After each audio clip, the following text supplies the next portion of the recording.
You're done. Yeah, so all the same. So the island gets really skinny.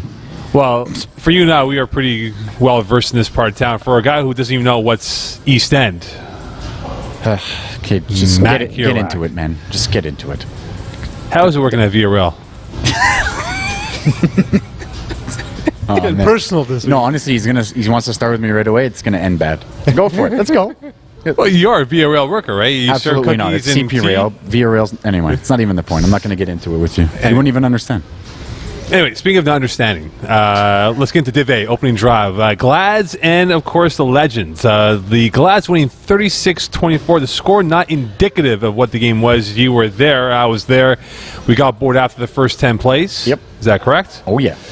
Well, whatever it is. Frank LeBeau, 4 TDs, 3 INTs. Corey Pecker, 3 TDs, 3 INTs. Now, in the first half alone, both teams combined for 7 turnovers. Very ugly football, need I say. Oh, yeah. Was this, in your mind, for the Legends coming off a big one over Maniacs, humble pie for them? Because it seemed like Dave Chidiac back in the lineup, no Karim Police, though. Yeah. That it seemed like they had an opportunity to really seize momentum, be 2-0 heading to week 3. You and your humble pie, I don't even know what that is. I mean, it probably Tastes awful. well, piece of stupid cake I think you had. But whatever. Well, you no, absolutely not. They didn't think they were going to go 10-0. Yeah, but a team like the Gladiators, who they probably will compete for maybe a 3 or 4 spot in the playoffs, In need your to get- opinion. remember, you've yet to play you guys Exactly. and the finals. They play 4 everybody times left. twice. Right. Right? But if you're going to get these wins now, you can't lose now, can you? Well, it doesn't matter. I mean, it's a learning curve for them. They're coming in first time in Div A. It's going to happen. I mean, it was a sloppy game, and they need to take advantage of it, but it is what it is. They're learning. That's all it is. And no Carmen Police. I mean, he's not even going to be there for the rest of the season. They have to get used to it. Well, we'll see if Dave Chidiac will be there for the rest of the year. Well, it's going to be up and down with them, but they're learning, so don't worry about it. Can you name me the entire Glads roster? No. Close to it, but Okay, how many players can you name right now? Not name Lever and LeBeau. Kay Jerome, Alex Nadeau-Hughes, Simon Réaume, You're terrible. Bergeron. PZ, can you name the roster, please? I know you can name it instantly speaking. I don't want to make Matt look bad, so I'm gonna refrain. Thank you. See? Yeah. If it was you, He's my boy. I look after him. He's a little tired from VRL, serving those cookies to I'm the off customers. today. Anyway, just How impressed are you by their start, though? 2-0. Big win over Legends. And they get a big week 1 win as well over the Rainmakers. 2-0. I'm more impressed in the fact that they dismantled the Rainmakers the way they did. Legends, I mean, they should have won. It was sloppy, though. What, the Rainmakers? No, the week 2 win over Oh, the yeah, Legends. but it doesn't matter. A win's a win. Well, if they were playing, say, you guys or the finest, Yeah, but it's not the point. You start off the season 2-0. It's a good start. Whether you win 31-30 or 51, whatever it was, it doesn't matter. well, speaking of doesn't matter, Div B, lightweights versus the commission. Now, you and I were both there. We spent a lot of time this week together. That's probably why. Never mind. Let's go. I'm just saying. We spent a lot of time together. I'm not going to games lightweight anymore. winning 34-31. Again, the score not indicative of being so close. It was pretty much done after the first half. Maybe the Marco Masiotra effect, of course, with him playing with lightweight Simon Dagenet, 5 TDs, 151 yards passing. And the commission's defense gave up 28 points in the first half. In your mind, the way he was strutting out there and the confidence that he had, was this a coming out party for Simon Dagenet, albeit there was some added help with Marco Masiotra catching footballs? Well, when you can throw up a ball in Aked Moore's direction and someone else comes down with it other than Aked, you're getting help. Marco did that, I think, twice. And then Simon strutted off the field like Johnny Bravo with his hair. Or like Ric Flair. No, like Johnny Bravo. And he was all happy, but if Marco's going to play the rest of the season, they're going to do well. How many wins do you think they get with Marco Masiotra? Or even yourself, Matt Kerouac, who I believe could be on their radar. I could be. I'm not confirming it. What's the issue? Time? Yeah, but you Simon. spend time with yours truly on the sideline, so you can have time for these guys. Yeah, well, just the way Simon strutted off the field, I don't know if I want to. But I'm probably playing this Sunday, so yes. If they have Marco the whole season, I'll give them 6 wins. With Matt Kurak and Marco Masiocha, 7 wins maybe? 7. Okay. Just a keynote: if the entire lightweight roster is there, and we're going to touch a little bit on this later, I believe, Mo. But if the entire lightweight roster is there, Matt Kerouac and Marco Masiocha don't fit under the cap for lightweight. Yes, we do. Well, Not if the whole team is Simon there. Dagenet I ran that stated, he told me that he can fit 2 90-plus players. So Maybe he should get better at math. Maybe he should. Well, look at his incompletions, right? Not very good anyway. Obviously. If I told you Zan Simons went 4 for 11 for 63 yards and 2 TDs, and Dylan Taylor went 6 for 9 for 94 yards, 3 TDs and 1 INT, which QB do you think he played in the second half? Well, considering I was there, I know. So you're probably better off as Peas, but with those numbers, I would think Zan might have been there in the first half, but He was late because he but he was forgot his football. But coming into a game at halftime, yes, you're a little rattled from being late as it is. I mean, the poor guy. Don't stop ragging on people. No, but hold on here. If you're Brent Bach, and I'll ask you, Pease, maybe Eagle, you want to call your 2 cents in here. If Dylan Taylor has those first half stats, which he did, almost 100 yards, 3 TDs, 1 INT, don't you want to stick with that guy going into the second half, considering again that, hey, the chemistry has been developed with him and the guys already on the football field? Yeah, no, absolutely. But do you know the guys from commission? Yeah, Do you know Zan? Yeah. You think he's going to let some other quarterback run his team? Yeah, but you come in halftime, though. Pease, what do you think? They've had issues with Zan now for a little while at quarterback, but I'm of the belief that if you made the decision to go with a guy at quarterback, he doesn't get better by not playing. So these are the first couple of weeks. This is the time of the season where he's got to work out the kinks. If you've made the decision to go with Zan, you got to go with Zan. To me, there's no quarterback issue. You've made a decision coming into the season. I go with Dylan Taylor all the way through for that week, because you come late, you don't have that chemistry, you're rushing your warm-ups, you get into the game, and you're literally behind the 8 ball. But Zan's a seasoned quarterback. He's played on a lot of teams. If it was you quarterback, I would keep the other guy in, Dylan Taylor in. If you were rushing me, I'd go in right away. Okay. Okay, well, let's say hypothetically you don't come. Let's say you don't go play for lightweights. In general, Well, that's a general statement anyway. Who do you think they should look at then as targets to add to Marco Masiocha and many others who might play for them? so just to give you a frame of reference, Matt, with Marco, their cap is on offense 473.5 and on defense 483.4. So they can sign a player who's 93.2 on offense and 84.7 on defense. So yeah, I don't fit. No, you don't. I fit on defense, not on offense. Yeah, and it's like I said, it's you do fit if other players are like if they're missing one other guy, Yeah. like they are this weekend. But on let's say like season wide, if they have this is the cap hit if they have their full roster with Marco Okay. every week. Well, I'm not going to be there every game anyway, so it works. Here we go. Who Via would they real look for? commitments? Me. Or Marco. VRL commitments for yourself? Yes, via real commitments. Jesus. make sure. So I did a bit of research, Mo. The list of players that I saw that would fit the cap given these numbers and guys who play on one team currently.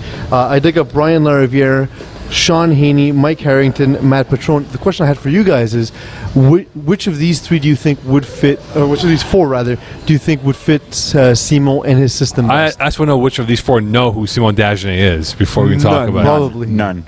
No. it. Who's this Simon who? Dagnes? Dagnus. But let's say on a cold call and all of them would say yes, who do you think would fit best in that I'm going system? Petroni, just because he's my boy.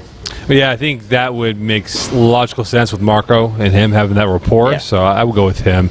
The other 3 I don't think would fit. Schematically speaking, I don't think they would do. Mike Harrington has too much energy for Simon. Yeah. Way too much I can energy. see that actually. Way too much. Yeah. Last game, Monstars Predators. The Stars winning 31-25. Rod Mashtub, 5 TDs, 3 INTs. James Floriani, J-Flo, 3 TDs, 1 INT. 4 different Monster players caught 1 TD in the game. Could this be a divisional final preview when we talk about this in early August? Absolutely. Absolutely. I mean, I didn't give too much love to the Monstars last week. They proved me wrong again. And unlike other announcers, I don't like being proven wrong, but keep it up. Yeah, I mean, Monstars look good. They do. Predators, meh. But they've been known to win, so one game's not going to, throw them in the ditch and they're done. So, like you would think for the finest. Yeah, well, they have issues themselves Like with Mo their with defense. That's what I said. I Well, pointed they- at Mo. they have Just issues for with their half the defense. audience, it's a radio audience. Doesn't matter. I'm pointing at him now. Well, look, they have issues with their defense. Another topic to discuss okay. another day. Another More day. valuable Monster. Is it Ryan Aridi or Mashtub? Aridi having 3 sacks last week. Albeit, though, he's been a great player the last couple years in FPF. Well, I always give love to rushers, but when you're comparing with a quarterback, it's got to be the quarterback. It's not necessarily like Ryan can't control a game just by rushing every single game. It depends on the quarterback. Depends what the other quarterback does. If your offense isn't producing, i.e. Rod, then you're not going to win games. So Rod. You mentioned the Preds before. Are they inconsistent? The lack of size. They have a lot of speed. They have speed to burn with the Honey Badger, Jacob Burnett, and others included. SBB as well. But are they too inconsistent for your liking? I know we always come back to the same thing with chemistry and whatnot. I don't think they've built enough yet where the Monsters have been together for a long time. Yeah, they're a little bit too inconsistent. I think J Flow is still getting the hang of the higher divisions, right? Yes, Eagle. Yes. Whoop-a-lay. Really? Really? Really? Can you guys hear me? Yeah, we're good. I was speaking to James Floriani on Monday night, and he was saying they were having some chemistry problems, so trying to understand where they're going to be, and the team just hasn't been gelling yet, so that's something they're still See, I working didn't even know that. Don't forget you can tweet us at Moco19. Matt Kirak, your handle? Matty Kerouac. Yes. At Matty Kerouac. At Matty Carrick. Of course, at Flag Plus, hashtag the word FPF, or go on our Facebook wall. And of course, PZ Del Rizzi, puzzles.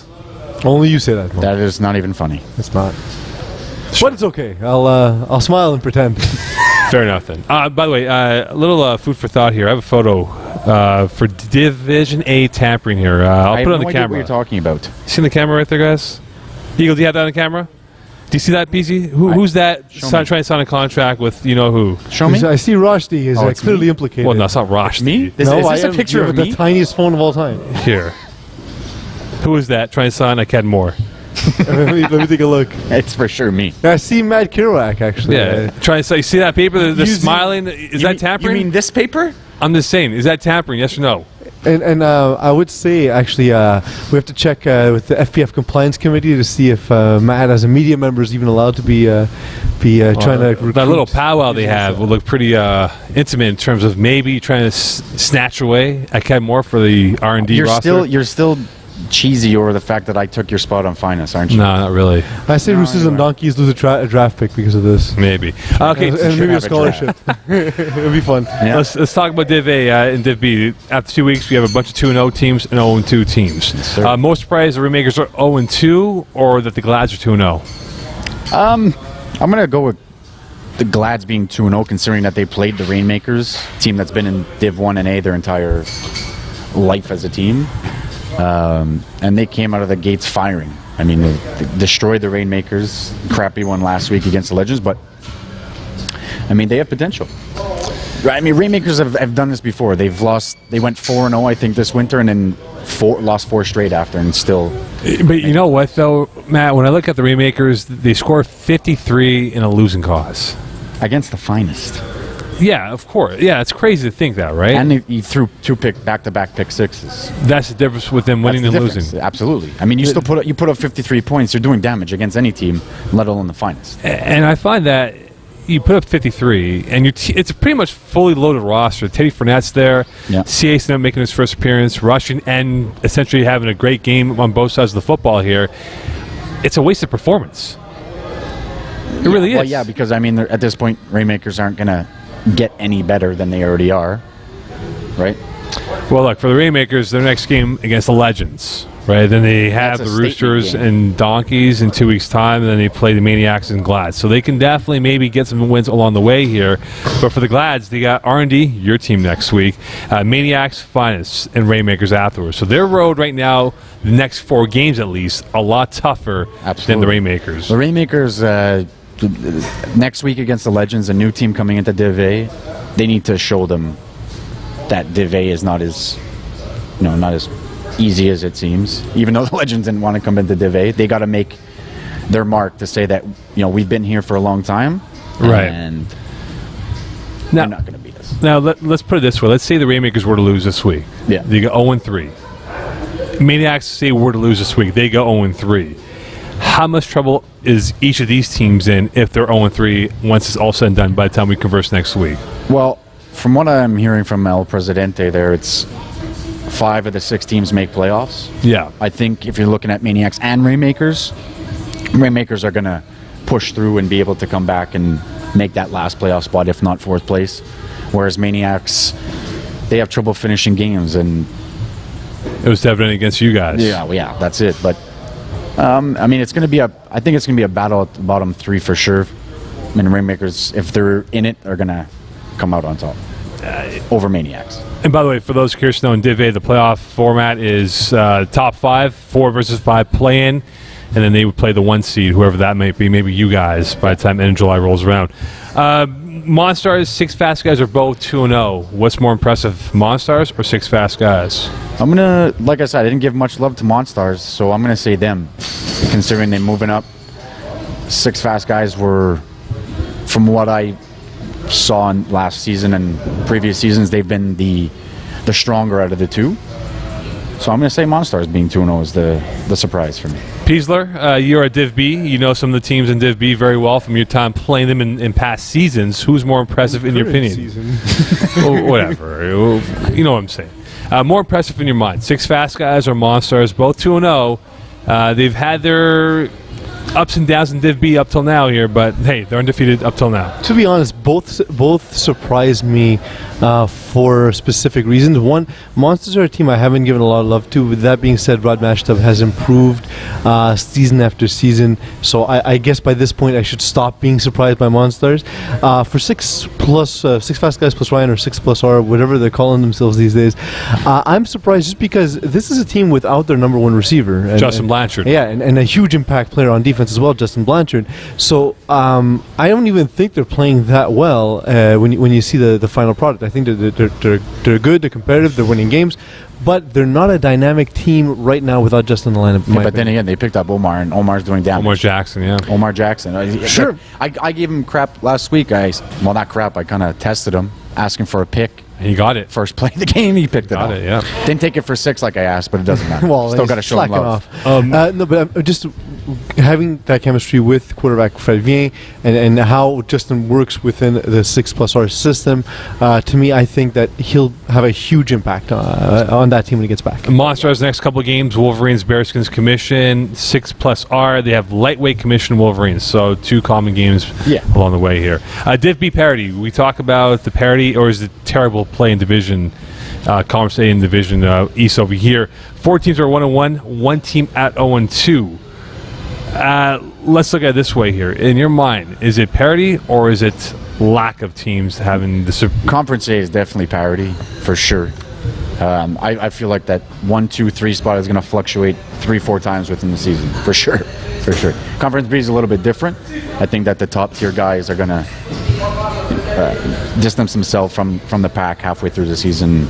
But A is for sure parity, for sure. Well, you look at it this way, right? So far, the games involving Division A this year has been decided by more or less a touchdown. So no one's really been blown out. Division A or Conference A? In Conference A, pardon me, in Division B.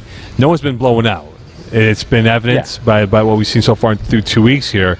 But whether you're the Commission at 0-2 or whether you're the Wolverines, Bearskins included here at 1-1, at some point, obviously, everyone's going to play each other. We'll see a separation. But do you think it will be now we see the separation, or will it be more towards the middle at the end of the year? I'm thinking by halfway you're going to see more in Conference B more or less where everything's going to be set up. And Conference A, like I said, it's going to fluctuate all year round, up, down, everywhere, 1, 2, and 3 for sure. Could 6 wins be enough to win the division for Conference A? Yep, absolutely, absolutely. So you think, well, so that way that you're implying is that, hey, 6 wins and everyone else will be 500 or below then? It might even come down to a tiebreak, I think, in Conference A. It's possible just because the amount of interplay in Division B, because everyone pretty much plays each other, there's a lot of cannibalism that can occur. Yeah. Not talking about people's preferences in food, of course, but rather within the division. Well, you never know. Eagle likes to eat... He's eating cookies. Leave him be. Are those I love what my type of cookies? cookies. Eagle, you enjoy the cookies? If Eagle eats chicken, is that cannibalism? Is it? I don't know. It's your cousin. Is it not? I've been hanging out with Mo too long. I don't think eagles and chickens are related. I mean, they're both birds, but Bird of prey, Poultry? maybe? a chicken's not a bird of prey. No, I'm saying that you beat an What, I'm eagle. going to eat a falcon for dinner. Religious chicken Maybe. spray. Maybe eat a Seahawk. Good one. Again, for the audience that is listening and not watching the podcast, Matt Kerouac is wearing a Seahawks cap. It's almost like Mo doesn't do this for a living. No, no, CJAD doesn't pay you well enough, I guess. I don't know. Maybe I'll work at Villarreal. Maybe you can get me into Villarreal. You can't. You're not. I explained this to you already. Never mind. You need to be a man to work there. Sure, no problem. 1v1. For those who don't know, this is an idea that Matt Kerouac has suggested, which essentially is a ripoff of TSN's 1 versus 1, where you have more or less the play of the day versus the play of the day. But it's not that at all, and No. we're not voting for who's better. No, we're not. I have the stats to tell you who's better. We're doing a stat-based segment here, a 1v1, where we put two players from the same conference, the same division, head-to-head, whether it's quarterback versus quarterback, receiver versus receiver, defensive player versus defensive player, rusher versus rusher, who knows what it is. That's, well, what we're going to do is we most likely will try and vote on who next week's 1v1s should be, quarterback versus quarterback, like you said. Right. So we'll put that up on the flag site and go from there. Fair enough, then. And, of course, we did post up that question. The week 1 battle here, Pat Jerome, of course. We know him very well, playing for the Triple Sixers and now with the Gladiators and many teams in between that, versus Kedmore, who everyone knows is a Montreal's finest / DA's finest. Now, I'll throw you the microphone here, Mr. Kerouac. All right. The 1v1, stats-wise, let's go with Pat Jerome first. All right. So Pat Jerome has 161 games played in FPF since 2009. Like I said, this is all stats from 2009 till the Yeah, if present it's day. before the website, it doesn't Before- matter. Yeah, Yeah. no one remembers what happened. Any from awards 05 you to won doesn't 08. matter. Yeah. Me, whatever, it's fine. And this is an accumulation of winter and spring. Everything. If you've played a game, any game, if you played one game for a team, it's all calculated. All right, so here we go. Pat Jerome stats. Only regular season, right? Only regular season too. That's right. Impressive. Yeah. 161 games played. He's got 595 receptions for 9,444 yards and 266 TDs. How many TDs again? 266. So So he's averaged one TD for almost every second well, catch. I got the career per game stats. Yes. He's averaging almost 59 catches per game. 59 yards per game for all of 3.5 receptions per game and 1.65 TDs per game So for almost his entire career. every second catch is almost a TD. then. Basically, that's ridiculous. Okay, not bad. Let's go with Kedmore. Not as great stats, but 123 games played, 469 receptions for 5,416 yards and 144 TDs. So it's a little bit less. He's got about 44 yards per game, Okay. 3.8 receptions, so he's Okay. better than Pat there, Yeah. and 1.17 TDs. All right, let's look at it from this perspective now. Pat Jerome has been the number one target for many quarterbacks, correct? Correct. With Montreal's finest, the DA's finest, there are many number one targets, so I guess the ball is spread evenly depending on the matchup that Kevin Wyeth likes. Yeah. All right, so the question is, in our 1v1, who would you take, Pat Jerome or a Kedmore? I start with you, Peasler. If I was building a team called World's Finest or Montreal's Finester, or Anjou's finest? Anjou's Finest, I like Pat Jerome. I've always been a huge fan of his. Of the two, I like the style of play of a Kedmore. I just like the big physical athlete that he is, and the fact that he, like you were talking about earlier, Matt, if the ball goes up in the air, usually it's Aked who's coming down with it. So, for my 2 cents, I say Aked. And even though I didn't do their stats, playoff-wise, this guy's been a beast in Division 1, where Pat's played 4-3-2, ABC, he's done them all. So Aked's been a force to be reckoned with. The in degree of Division 1. difficulty a lot tougher in Division 1 and 2 Absolutely. than... And I got a quote actually from Kevin Wyeth, sent me through, saying that they're both beasts, no one's better than the other, and they're both deadly in their own kind of way. Well, remember, Wyatt did play with both. Both. He's played with both, Two so he knows. springs ago. I believe it was 2 springs ago. Yeah.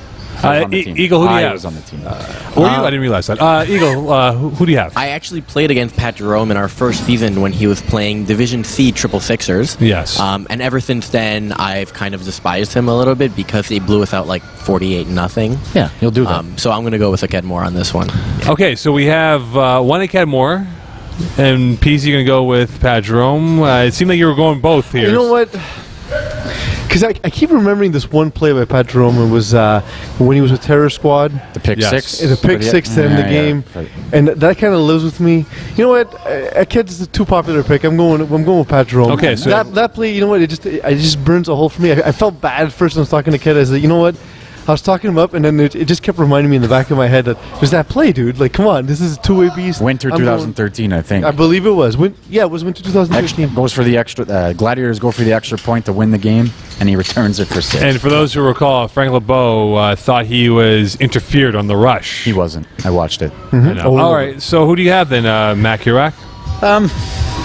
Having played with both and against both, I got to go with the kid. Just the bigger body. Makes those moves that just destroy you. Marco can tell you. Oh, yeah, he's burnt it for a few TDs here and there, right? Where I think Pat's more of an up and down straight runner, fast. Or A go route runner. Yeah, and a kid could just beat you in the middle of the field, cut you up, and take you for 40. So All right, I will go with Aked Moore. I think Pat Jerome is a fantastic player, but let's look at it this way. The bulk of his production has come against lower talented teams or lower caliber teams don't as say well. that. Pease might get upset. No, I'm not excluding Peasy. And the Eagle as well. I'm just saying. No, don't insult his Division C or his Division 4. Anyway, 3-1, Aked Moore versus Pat Jerome. You go on the Facebook wall. You can give us your 2 cents in the 1v1. Who do you have? Pat Jerome, Aked Moore. Reason why? Terry Tam, our very own Terry Tam, took Aked Moore. So it Yes, seems he like did. there are more Aked Moore lovers than Pat Jerome lovers. All right, Division B, we'll go Rob Mashtub against James Floriani. This year, or in his career, 4 times Floriani's passed for 49 TDs or more. However, he's never hit 2,000 passing yards, whereas Rob Mashtub has twice gone for 40-plus TDs in a season, but he's thrown a lot of INTs. Yes, he has. All right, Matt Hirak, in your 1v1, for Division B, let's break down the numbers. Who do you want to start with, Rod? We'll go with Hot Rod, Mashtub. Rod? All right. He's got 44 games played. For this one, I did any game that they've played at least thrown at least one pass in the game. Okay, So there's other games that they've played they haven't thrown. So I didn't count those. sure. So 44 games played for 6,613 yards, 158 TDs, 71 picks, and sacked 41 times. Okay, So that averages out to 150 yards per game.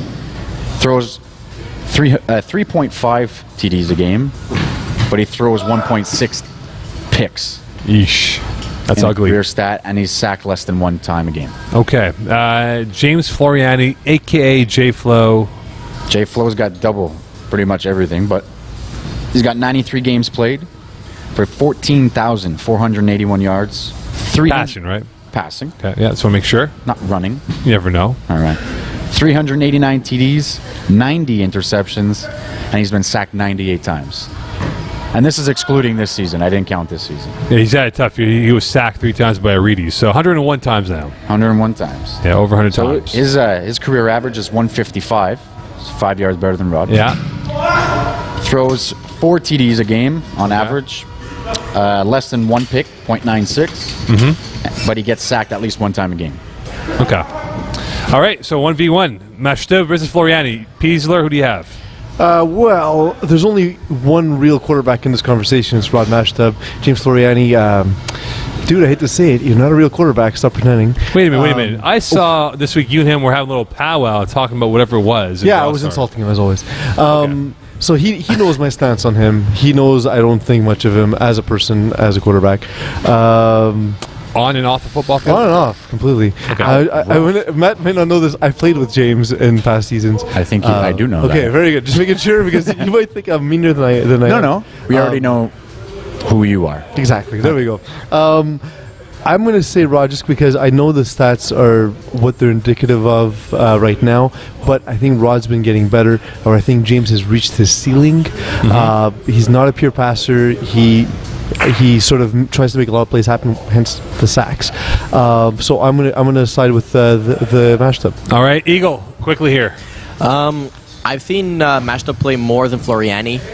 I generally don't like his style. I find there's a lot of scramble plays, a lot of rolling out to try and beat the rusher, try and finding a guy downfield.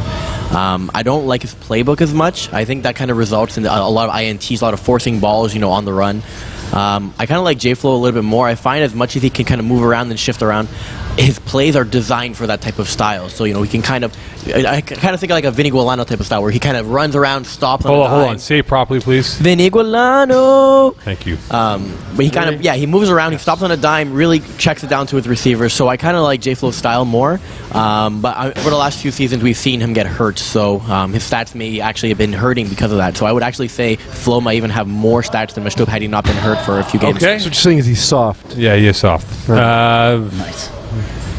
I haven't really seen either. Like I said, I'm not really familiar with the Div B guys, but from what I have seen, I'm going to stick with Peasy's. I'm going to go Mashtub. Just because if Peasy don't like him, I don't like him. Fair. Well, I am wearing a Monstars bracelet, so my answer is pretty simple. Rod Mashtub. They're going to do well this year, Monstars. there's That's no some reason excellent why. analysis right there. Yeah. No, Those are the look, bracelets. I think this year he's come up with some gutty plays in the first 2 weeks of the season. You're right, though. His INTs definitely hurt him the last couple of years, but I think this year he's put it all together. This team is balanced on both sides. I think this will help him elevate his game and become, finally, a championship quarterback, potentially. And next year, the biggest Monstars fan gets to join the team officially. Maybe. You never know. Who's that? Mokan. Don't. No, Mashtoub's Rod, brother. just do Oh, it yourself. Connor McDavid. Okay, I was going to say, don't add Mo to any team. Ever. All right, finally here, setting the tone before we sign off. At this point in the season, are we now seeing which teams are going to pull away from the pack and set the standard moving forward? Div B, yes. I mean, Div A, I think it's still up in the air. Div B, for sure, you're going to start seeing the guys that are pulling away. Any teams in particular you think we should look out for as we move into the next couple weeks of the season? Monstars on that side. On the other side, I'm going to say Bearskins. Big win for them over the Wolverines. That's a big win. Yeah. And I've been kind of kissed Tony Tibet's ass there last week by saying Wolverines are going to take it. I'm saying Bearskins Yeah, now. you ate some crow there. I'm the same. Good Is that what you segment. had for dinner? Yeah. Okay. All right, it is now time for Picks of the Week. A little reverse of direction here. This time, Peasler will ask the... Well, because we decided that Mokan coming up with the spreads for the game and then picking a game is pretty, like, you got to be breaking some rules there. Well, actually, my FPF spreads are pretty accurate this year. I've only been off by FPF called 12 the points. compliance committee, says you can't be picking the spreads and picking games also. So therefore, we're going to start off with Legends Rainmakers, 5.5 points for the Rainmakers. What are your picks? You first, VRL. I'm gonna take Rainmakers to cover. I will interject by saying, Mokan, nobody gets the reference, but continue to make your pick. It's because I work for CP Real and he's trying to insult me. It doesn't even make sense. Anyway, his jokes are horrible. Fair. Someone needs to write his jokes. So if you want to Facebook message him- Rainmakers will cover the spread at Cut me 5.5 points, and they will obviously win this game. So give me the Rainmakers through and through. Good for you. This week, the Raiders take on the Commission. Not the Oakland Raiders, the FPF version of the Raiders. The Division 2 Raiders. The Wise Guys have the spread at 4.5 points. What do you guys say? And before we answer the question, don't forget this game right now, whoever loses will be 0-3, and who knows what will happen The after. wise guys. Who? Basically, me and Eagle. We had a couple of drinks, put up some random numbers, and that's what went. Raiders Commission, 4.5 points. Raiders, Raiders are up 4.5. favorites. Yeah, you know what? I'm going to go with Raiders on this one to cover. Yeah, likewise. Stop agreeing with me. You're taking my answers. Pease always disagrees with his co-host. Okay, so you know what? Regardless of what I I'll actually go believe. first. I'll go first next time. Fine, you go first. Raiders quarterback Leon Holder is a lot more stable than what they have right now with Zan at quarterback. But if Zan shows up before the game, well, we'll see. whatever, man. All right, next game. Next game, we have Bearskins Preds. The Bearskins are favored by 3.5 points. Your pick, Mokan. All right, I'm going with the Bearskins. The Bearskins had a coming out party last week over the Wolverines. Neil Ensign played a fantastic game, clutch on third and fourth down situations here. They will win and cover the point spread. It will be a fun game to watch, but give me the Bearskins. Contrary to what I feel, I'm gonna take the Preds just because Make a case for them, Matt. Eagle took J Flow. So But give us a reason why you think why they would win the game if they were to win and not cover, but why they would be why they would upset the Bearskins. I'm going to go back to quoting Mokan from the beginning of the season that Neil Edenson's going to hold the Bearskins back. And I think this is the week that he's going to do it. Okay. I'm going to pretend there's nothing sexual in what you just said. The Glad and Roosters and Donkeys. I don't even know if Matt's allowed to pick You this can't game. pick. I can So pick it. I'll let Mo Khan do it, and then we'll get Eagles pick as well. What's the cover? The spread is 9.5 points for Roosters and Donkeys. That's a pretty big spread. I would imagine you're not glad about that spread. Hey yo. Right. I have. Yeah, I do. Okay. I'm pretty glad by his response. I have R&D winning, but not covering the point spread. It'll be very close, high scoring affair. Eagle, you can make the pick for Kerouac.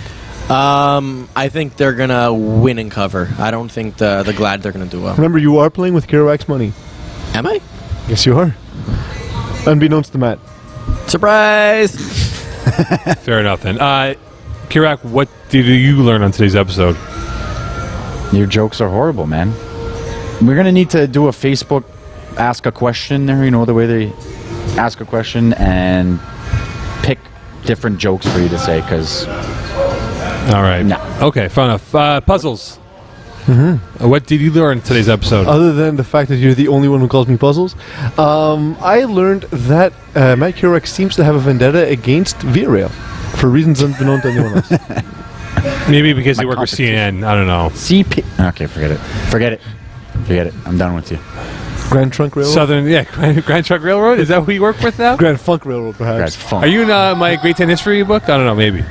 Anyway, without further ado, I learned that Kerouac looks very tired from hammering those nails onto the railroad track. Get back to that, Kerouac. Thank you to Eagle, Peasler, Kerouac, myself. Thank you. Super Flag Bros coming up next here from lovely downtown Eastern Anjou. Good morning, London.